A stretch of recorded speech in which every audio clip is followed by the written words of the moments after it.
Hello दोस्तों, आप सभी का स्वागत है आपके अपने YouTube चैनल इम्पोर्टेंट स्टडी 07 में। दोस्तों, जैसा कि आप जानते हैं कि इल्तुतमिश का भाग दूसरा चलने वाला है आज। इससे पहले मैंने इल्तुतमिश के भाग 1 के बारे में पूरा अच्छे से डिटेल दे दिया है और उसमें मैंने बहुत इंपॉर्टेंट चीज के बारे में बताया जो कि बहुत ज्यादा इंपॉर्टेंट है एग्जाम मामलों से। और आज मैं इनके दूसरे भाग के बारे में बता रहा हूँ। दूसरे भाग का मतलब है कि ये जो इल्तुतमिश है काफी ब्रॉड है, थोड़ा सा बड़ा है। इसके लिए मैंने सोचा कि क्यों ना इसको शॉर्ट में बनाया जाए, दो तीन लेक्चर में। तो आज हम पढ़ने वाले इल्तुतमिश भाग 2। आखिर ये इल्तुतमिश है कौन, ये मैंने पहले वीडियो में बता दिया है। ले इसके शत्रु कौन है, ये पहले इंपॉर्टेंट है। दूसरा बात, इसका जो रहता है चंगेज खा, इसका नहीं रहता चंगेज खा कौन है, ये चीजें पढ़ेंगे हम। फिर उसके बाद इसने मकबरा कितने बनवाया, इसके बारे में पढ़ेंगे। ये कुछ इंपॉर्टेंट पॉइंट है जो कि हम उस पर डिस्कशन करने वाले हैं आज। ठीक है, देखिए इल्तुतमिश के दो शत्रु थे जिनका नाम यल्दौस और कुवाचा रहता है। यल्दौस जो कि गजनी का रहने वाला रहता है और कुवाचा जो कि सिंध का रहने वाला होता है। ये दोनों इतने खतरनाक टाइप के थे इंसान जो कि चाहते नहीं थे कि इल्तुतमिश गद्दी पर बैठे। अगर गद्दी पर बैठा है तो इनकी कहे मतलब ये जो आपके यल्दौस और कुवाचा है इनके कहने पर ही चले। कौन? इल्तुतमिश जैसे कहे ये यल्दौस, जैसे कुवाचा कहे ऐसे ये इल्तुतमिश अपना करे काम। लेकिन ऐसा इल्तुतमिश नहीं कर चाहता था। इसमें हम बात करते हैं। ठीक है, देखिए हर दुश्मन जो रहता है, किसी से दुश्मनी जो रहती है उसके बारे में बताते हैं। सपोज दैट अगर मेरा दुश्मनी किसी और से है तो सामने वाला जो दुश्मन रहेगा वो डायरेक्ट अटैक नहीं करेगा, वो षड्यंत्र रचता है। क्या करता है? षड्यंत्र रचता है। वो हमारे बारे में पूरी इंफॉर्मेशन इकट्ठा करता है, सूचना इकट्ठा करता है कि अब ताकि कि इसको हम कहीं अकेले में मिले तो पीट दे, मतलब मार वार दे, कुछ भी अकेले में क्या करते, वो षड्यंत्र रचता है। तो ऐसे ही इल्तुतमिश जो था यल्दौस और कुवाचा का क्या करता था? यल्दौस कुवाचा तो इल्तुतमिश के दुश्मन ही थे। अब इल्तुतमिश ने भी सोचा क्यों ना एक हम लोग भी षड्यंत्र रचते हैं कि आखिर ये सब कैसे यल्दौस और कुवाचा मेरे बारे में इंफॉर्मेशन इकट्ठा कर रहे हैं, आखिर ये मेरे बारे में अगला कदम क्या उठाने वाले हैं। इन सब के लिए इल्तुतमिश ने 40 योग्य तुर्क सरदारों का एक 40 चलगानी एक गठन बनाया। क्या बनाया? 40 चलगानी गठन बनाया, जिसका देखिए चहलगानी एक गठन होता है जिसमें 40 लोग रहते हैं। कितने? 40% रहते हैं। वो क्या करते हैं? वो यल्दौस और कुवाचा की सारी इंफॉर्मेशन को इकट्ठा करते हैं और इल्तुतमिश को बताते हैं कि हाँ सरदार, ये आपके बारे में ये ऐसे कर रहा है, ये वो ऐसे कर रहे हैं। मतलब ये सब चीजें के बारे में कौन इकट्ठा करता था? इल्तुतमिश के चहलगानी, ये लोग। ठीक है, ये रही। अब दूसरी बात क्या है? अलाउद्दीन मोहम्मद का पुत्र जलालुद्दीन मकबरी। ठीक है, मैंने बताया कि यल्दौस के ऊपर अलाउद्दीन मोहम्मद क्या करता है? अटैक कर देता है। ये कहां का रहने वाला रहता है? ख्वारिज्म का रहने वाला रहता है अलाउद्दीन मोहम्मद। ये अटैक कर देता है किस पे? ये कर देता है यल्दौस पे। यल्दौस पे अटैक कर देता है, लेकिन ये हार जाता है। और उसके बाद सबसे खतरनाक जो चीज है, चंगेज खां के बारे में आप जानते होंगे। चंगेज खां दुनिया का सबसे खतरनाक जो रूलर होता है, सबसे खतरनाक रहता है, बहुत खतरनाक।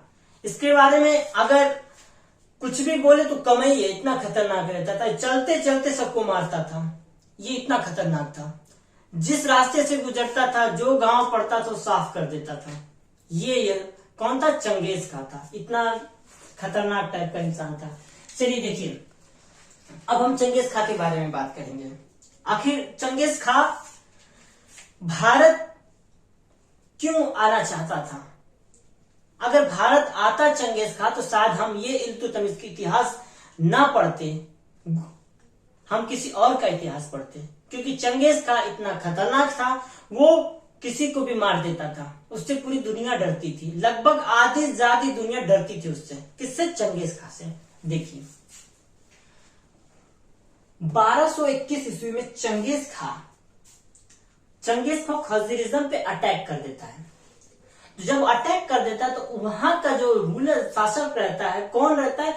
मोहम्मद अलाउद्दीन। अलाउद्दीन जो रहता है वहां का खज़ारिज्म का शासक रहता है, वो उसके चंगेज खां उसके ऊपर अटैक कर देता है। लेकिन बदकिस्मती की बात बोले तो इसके अलाउद्दीन मोहम्मद का पुत्र जो था जलालुद्दीन मकबरनी, ये यहाँ पे नहीं था, खज़ारिज्म में नहीं था, वो गया था जंगलों में शिकार करने। इसी का फायदा चंगेज खां ने उठा लिया। उसने क्या किया? चंगेज खां ने इसके पिता को मार डाला।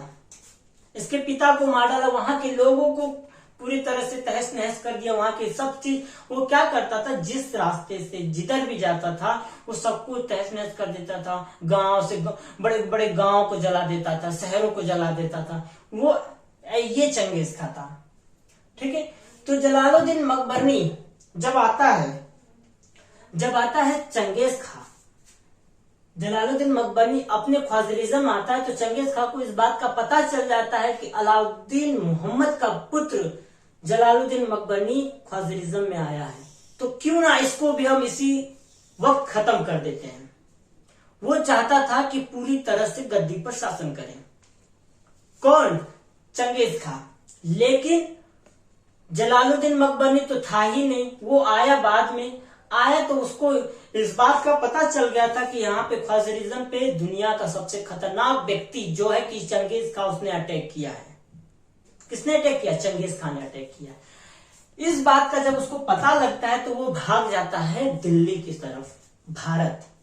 वो भारत जब भागता है तो भारत जाता है, तो भारत में उस टाइम इल्तुतमिश शासन करता है। कौन करता है? इल्तुतमिश शासन करता है। वहां पे जाके इल्तुतमिश से बोलता है कि अरे भाई, अरे सरदार, अरे साहब, मेरी मदद करिए, मैं आपसे हेल्प चाहता हूं। लेकिन चंगेज खां को तो इस बात का पता ही नहीं था कि ये इसके पीछे कोई और दुनिया का नहीं, दुनिया का सबसे खतरनाक व्यक्ति लगा हुआ है। कौन? चंगेज खां। इस बात का तो इल्तुतमिश को पता भी नहीं था। उसने क्या किया? जलालुद्दीन मकबरनी भारत तो चला आया दिल्ली में, इल्तुतमिश के साथ बैठक हुई, अच्छे से बैठा, खाना वाना खाया, सब कुछ किया।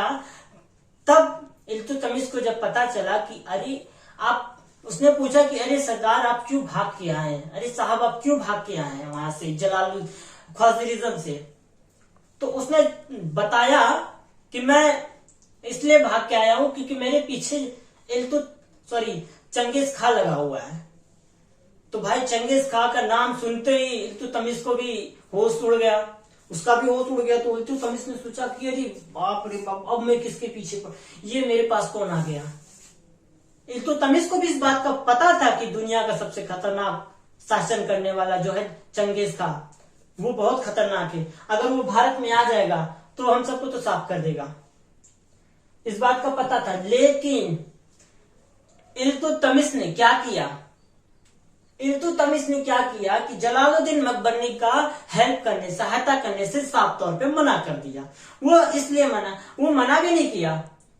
वो अगर मना भी करता तो वो देखिए, जलालुद्दीन मकबरनी वो भी मुसलमान था, इल्तुतमिश भी मुसलमान था। तो इल्तुतमिश बड़े सोच में पड़ गया। इल्तुतमिश बहुत सोच में पड़ गया कि आखिर मैं इसकी सहायता करूं तो करूं कैसे। अगर मैं इसकी सहायता करता हूं तो चंगेज खां मुझे भी मारेगा, इसको भी मारेगा और दिल्ली पे शासन करने लगेगा, दिल्ली पे कब्जा कर लेगा। फिर उसने इल्तुतमिश, मैंने पहले वीडियो में बताया कि इल्तुतमिश थोड़ा चालाक पर्सन था, वो क्लेवर किस्म का, क्लेवर टाइप का इंसान था। तो उसने क्या किया? इल्तुतमिश का सहायता नहीं किया। अब देखिए, इल्तुतमिश किसने सहायता नहीं की? जलालुद्दीन मकबरनी की, इल्तुतमिश ने। फिर देखिए, चंगेज खां पीछा करते करते करते करते वो सिंध तक तो आ गया था, सिंध तक तो आ गया था, लेकिन सिंध के बीच में सिंध एक नदी है जो कि बहुत बड़ी नदी रहती है। जलालुद्दीन मकबरनी का पीछा करते करते आ जाता है, तो जलालुद्दीन मकबरनी इतना सहनशील था, इतना खतरनाक किस्म का, वो भी बोले ब्रेव किस्म का पर्सन था। वो भी नदी में छलांग लगाया और कूद के उस पार चला गया। लेकिन चंगेज का अकेले तो जा नहीं सकता था, बिकॉज उसके पास बहुत सारी सेना थी। उसके पास बहुत सारी सेना थी, वो इसलिए नहीं जा सकता था। और जो सिंध नदी थी उसकी उफान बहुत ज्यादा थी। तो उसने क्या किया, चंगेज खान वहां पे इंतजार करता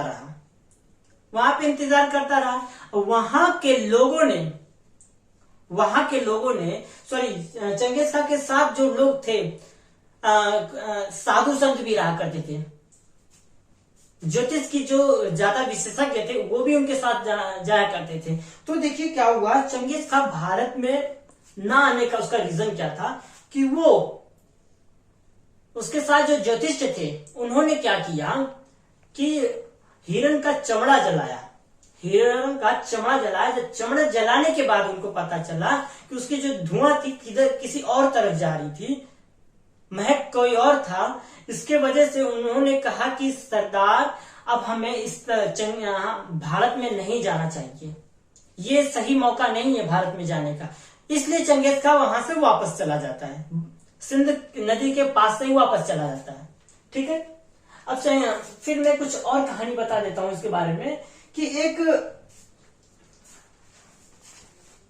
ऋषि मुनि के बारे में बता देता हूँ। थोड़ी सी बहुत पुरानी कहानी है, उस पर ध्यान दीजिएगा कि एक साधु रहता है, एक संत, उसके पास एक व्यक्ति जाता है और वो बोलता है कि बाबा मैं एक सन्यासी बनना चाहता हूं।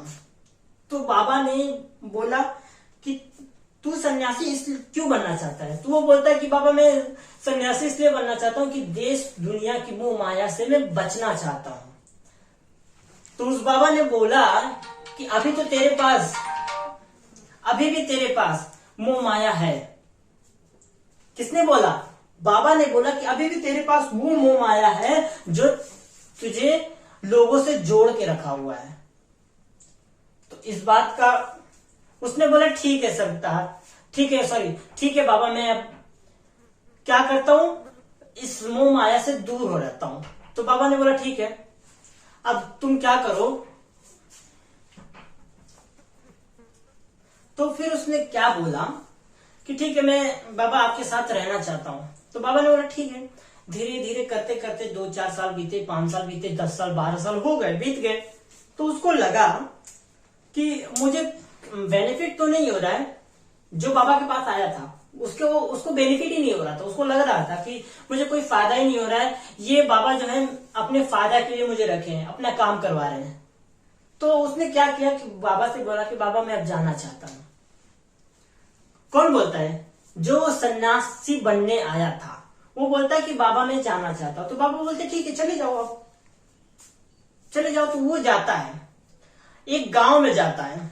अब गांव में जाता है तो अब वो गांव वाले जानते हैं कि अरे ये तो साधु संत हैं। क्या है? साधु संत। अब वो साधु संत समझ के उसकी पूजा बहुत करते हैं, चढ़ावा अढ़ावा लाते हैं इसके साथ, इसके पास चढ़ावा अढ़ावा लाते हैं, इसकी पूजा वूजा करने लगते हैं। अरे बाबा की जय हो, बाबा की जय हो, उसकी सब करने लगते हैं। अब उसको बहुत अच्छा लगता है, उस टाइम उसको बहुत अच्छा फील होता है। कहता है कि आखिर आज मैं सन्यासी बन ही गया, उसको ये फील होता है। लेकिन रियल तौर पे देखा जाए तो वो सन्यासी नहीं था, वो बन गया। उसको रियलाइज होता था लेकिन था नहीं। अब वो क्या हुआ, गांव में एक हलचल सी मच गई। जब हलचल में पता चला कि गांव वाले गांव छोड़ के भाग रहे थे, तो कुछ लोगों ने कहा बाबा से कि बाबा आप भी हमारे साथ चलिए, क्योंकि एक शासक है, एक जो राजा है बहुत खतरनाक है, वो हम लोग पे अटैक कर रहा है, हम लोग के ऊपर अटैक करने वाला है। वो आएगा तो पूरे गांव को जला देगा, सबको खत्म कर देगा, तहस नहस कर देगा, आप भी हमारे साथ चलिए। तो बाबा बोलते हैं नहीं मैं नहीं जाऊंगा। क्यों? बाबा इसलिए बोलते हैं क्योंकि बोलते हैं कि मुझे देश और दुनिया से कोई मतलब नहीं है, मैं मोह माया से बहुत दूर हूं, उन सबको बोल के क्या करते हैं, वो बैठ जाते हैं। अब वो सब गांव वाले चले जाते हैं। कुछ लोगों ने कहा, बाबा को एड्रेस तक दे दिया था कि बाबा हम इस जगह जा रहे हैं, फलाने जगह जा रहे हैं, आप भी वहां पे चले आइएगा, आप भी वहां पे चले आइएगा। तो बाबा ने कहा ठीक है, चलो देखते हैं हम। फिर क्या होता है, वो जो शासन, वो जो क्या बोलते हैं, वो जो राजा लोग आते हैं, सैनिक आती है उसकी, वो अटैक कर देती है गांव पे। जब गांव पे अटैक कर देती है तो पूरे गांव को जला वला देती है। तो फिर बाबा के पास आती है, बाबा के पास आती है तो पूछते हैं बाबा से लोग कि बाबा ये गांव के लोग पूरे कहाँ गए हैं। तो बाबा भाई सोच में पड़ जाते हैं। बाबा सोच में इसलिए पड़ जाते हैं, वो कहते हैं कि अगर मैं झूठ बोलूंगा तो सन्यासी नहीं कहलाऊंगा, क्योंकि साधु संत कभी झूठ बोलते नहीं है। तो बाबा बहुत कंफ्यूजन में पड़ गए। यही बोलते हैं ना, यहाँ पे एक चीज सीखने वाली बात आ रही है हम लोग को, हम सभी को सीखने वाली चीज आ रही है कि आधी अधूरी ज्ञान लेके हमें कूदना नहीं चाहिए, बीच बीच में किसी के बीच में कूदना नहीं चाहिए। आधी अधूरी हमें ज्ञान नहीं लेनी चाहिए। थोड़ा ही जानो लेकिन स्ट्रांग जानो, बस मेरा यही कहना है, थोड़ा ही जानो बस अच्छा जानो। तो देखिए बाबा ने थोड़ा ही नहीं, एकदम ही नहीं जाना था। वो उनको लगता था बस कि मैं सन्यासी बन चुका हूँ, 12-13 साल बाद तो वापस आए थे। तो बाबा ने क्या किया, उन्होंने सच बोल दिया कि फलाने जगह पूरे गांव वाले गए हैं, फलाने जगह। तो भाई आप सबको पता है कि वो जिस रास्ते, वो जो राजा था पूरे गांव को जला देता था, अब वो गया होगा उस जगह पे, तो उसने क्या किया होगा, इसका अंदाजा आप लगा ही सकते हैं। तो यहाँ पे एक चीज और है कि 100 सच को बचाने के लिए एक झूठ बोल दे तो वो झूठ नहीं कहलाता है, वो झूठ नहीं कहलाता है। तो वहां पे साधु प्रकट हुए, बाबा जी प्रकट हुए और बोले उनसे, वो सन्यासी से बोले कि अबे तुमने ये क्या कर दिया, तुमने ऐसा क्यों किया, लोगों के बारे में क्यों बता दिया। इस बात का बाबा जी को बहुत दुख हुआ और उन्होंने कहा, यही बोला कि 100 सच को बचाना है तो एक झूठ बोल सकते हो, वो झूठ नहीं कहलाता है। तो देखिए जस्ट ऐसे ही इल्तुतमिश भी, इसने भी क्या किया, सूझबूझ से बड़े चालाकी से साथ काम किया था, जलालुद्दीन मकबरनी की हेल्प ना करके, वो हेल्प ना करके उसकी बड़ी सूझबूझ के साथ क्या किया था, अपना दिल्ली को संभाला था। अगर दिल्ली को नहीं संभालता, सूझबूझ के साथ नहीं रहता, तो शायद चंगेज खा के उड़ा देता, साफ ऑफ कर देता पूरा। आज चंगेज खा के हम लोग इतिहास पढ़ते हैं, चंगेज खा का पढ़ेंगे इतिहास, बायोग्राफी उसकी मैंने अच्छे से बना के रखी है, उसको मैं पढ़ाऊंगा अच्छे से पूरे। बहुत सारे लोगों के मैंने बायोग्राफी बना के रखा है, तो उन सबके बारे में मैं बताने वाला हूँ। अभी फिलहाल में हम इन सब लोगों के बारे में पढ़ने वाले हैं, ठीक है। इल्तुतमिश को दिल्ली का वास्तविक संस्थापक माना जाता है। क्यों माना जाता है इसको वास्तविक संस्थापक? इसलिए माना जाता है क्योंकि ये बड़े चालाकी के साथ ये सब कुछ काम करता था, ठीक है। अब देखिए जो अटैक हुआ था 1221 ईस्वी में चंगेज खां और अलाउद्दीन मोहम्मद के बीच में, ये कब हुआ था? 1221 ईस्वी में हुआ था। ये डेट आपको याद रखना है, ठीक है। फिर उसके बाद इल्तुतमिश का बेटा जो रहता है, इल्तुतमिश, यहां तक चंगेज खां की बात तक तो आपको सब क्लियर हो गया होगा। अब हम थोड़ी सी आगे बढ़ते हैं, चंगेज खां के बाद की बात करते हैं, आगे के बारे में। जो इल्तुतमिश का बेटा रहता है, इल्तुतमिश का बेटा 1229 ईस्वी में बंगाल और बिहार, 1229 में नहीं 1226 ईस्वी में, हमको यहाँ पे लिखना चाहिए, 1226 ईस्वी में बंगाल और बिहार का विद्रोह को रोकने के लिए कौन गया था? इल्तुतमिश। इल्तुतमिश गया था बंगाल, यहाँ पे क्या किया था, बंगाल और बिहार में विजय प्राप्त करके इल्तुतमिश वहां पे का मतलब वहां पे भी अच्छा खासा विजय प्राप्त कर लिया था। लेकिन वो बंगाल और बिहार के लोगों का मानना यह था कि इल्तुतमिश को वो नहीं मानते थे अपना शासक, तो इसका वो वहां पे विद्रोह होने लगा, वहां पे बंगाल और बिहार में काफी ज्यादा विद्रोह होने लगा। तो इसी विद्रोह को रोकने के लिए इल्तुतमिश का सबसे बड़ा पुत्र जो रहता है नसरुद्दीन महमूद, ये जाता है 1229 ईस्वी में। कब जाता है? 1229 ईस्वी में जाता है। यहां पे जब जाता है विद्रोह को रोकने के लिए, तो विद्रोह में भाई पता है कि अभी अग्निपथ वाला जो विद्रोह हो रहा था, अब उन्होंने कितना नुकसान किया, बहुत सारी ट्रेनों को जला दिया, बहुत सारे स्टेशन की तोड़फोड़ किया। तो अब पता है जब यूनिटी, जब ग्रुप में लोग रहते हैं ना, तो वहां पे जाना बड़ा मुश्किल हो जाता है।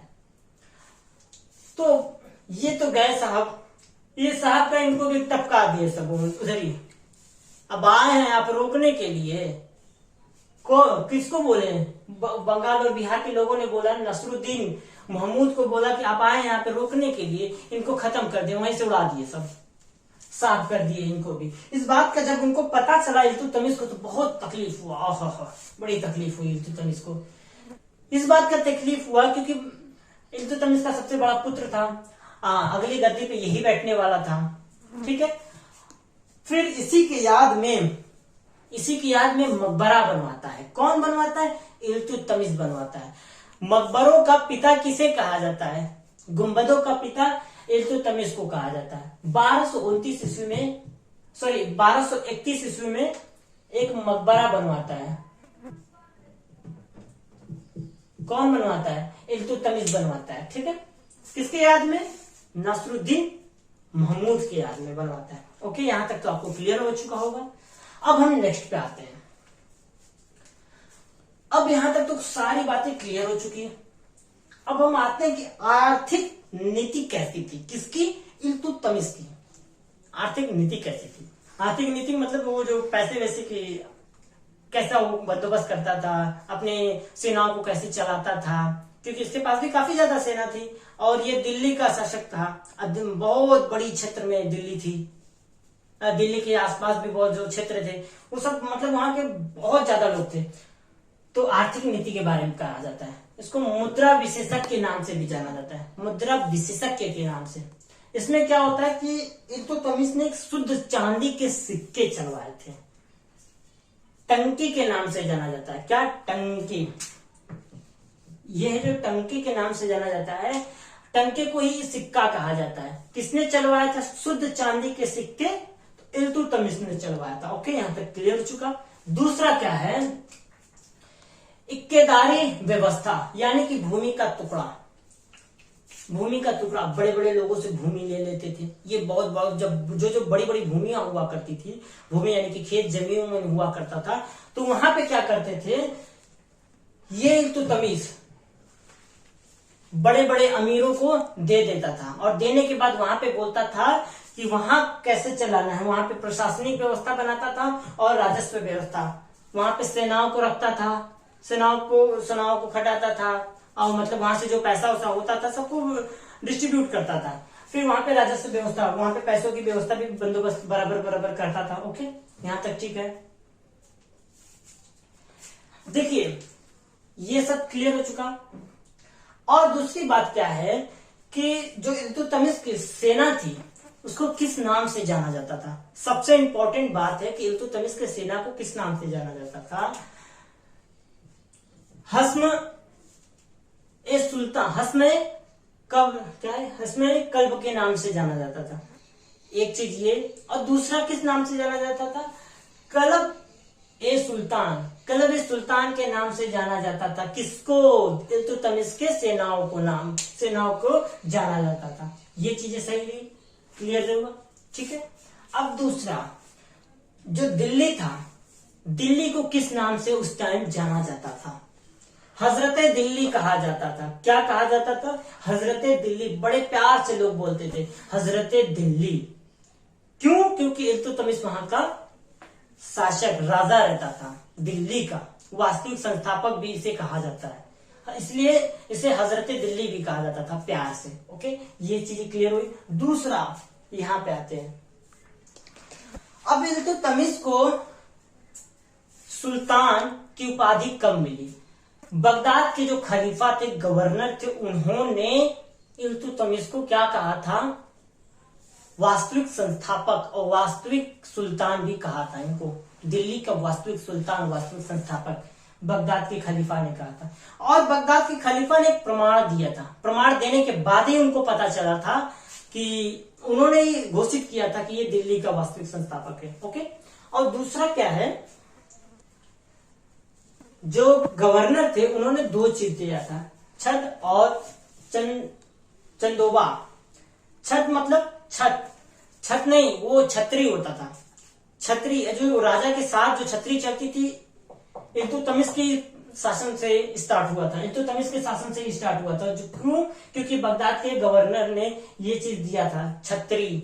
अब राजा के साथ चलते हैं तो छतरी लेके चलते हैं, कहीं धूप वूप ना लग जाए। ये तो इनके साथ इतना व्यवस्था रहता है और छतरी भी लगा देते हैं सब। छतरी मिलता था। और चंदोबा, चंदोबा जो आज के समय में गाउन जिसे कहा जाता है, गाउन जो लड़कियां नहीं पहनती बड़े बड़े गाउन, तो वही उस टाइम में चंदोबा था। जो वस्तु है चंदोबा, राजा महाराजा उस टाइम के क्या पहनते थे? गाउन, बड़े बड़े फ्रॉक टाइप वो पहनते थे। उनकी पहचान होती थी कि हाँ भाई राजा साहब आ गए, अरे राजा साहब आ गए, ये चीजें। ठीक है। अब देखिए राजा इल्तुतमिश ने क्या क्या बनवाया था। जामा मस्जिद का निर्माण इसी ने करवाया था। ठीक है। अब फिर मेहरौली में इनकी जो मृत्यु हो जाती है तो मेहरौली में, दिल्ली के मेहरौली में इनकी मकबरा बनाया जाता है 1236 ईस्वी में। 1236 ईस्वी में दिल्ली में मकबरा बनाया जाता है। यहां तक इल्तुतमिश के बारे में पूरी क्लियर हो चुकी। ये टॉपिक थी आज इल्तुतमिश के बारे में। अब हम अगली टॉपिक पढ़ेंगे रजिया सुल्तान। लेकिन रजिया सुल्तान से पहले हम पढ़ेंगे किसी और के बारे में। कहा तो जाता है कि इल्तुतमिश के बाद ही डायरेक्ट रजिया सुल्तान ही इस गद्दी पर बैठी थी। नहीं, गद्दी पे कोई और बैठा था। कोई और कौन था, ये अगले वीडियो में बताएंगे। आज के लिए इतना ही रहने देते हैं। और सबसे पहले मैं आप लोगों को एक और चीज से रिक्वेस्ट करना चाहता हूं कि मेरे वीडियो को ज्यादा से ज्यादा लोगों के बीच में शेयर करिए, सब्सक्राइब करिए और लाइक और कमेंट जरूर ठोक दीजिए।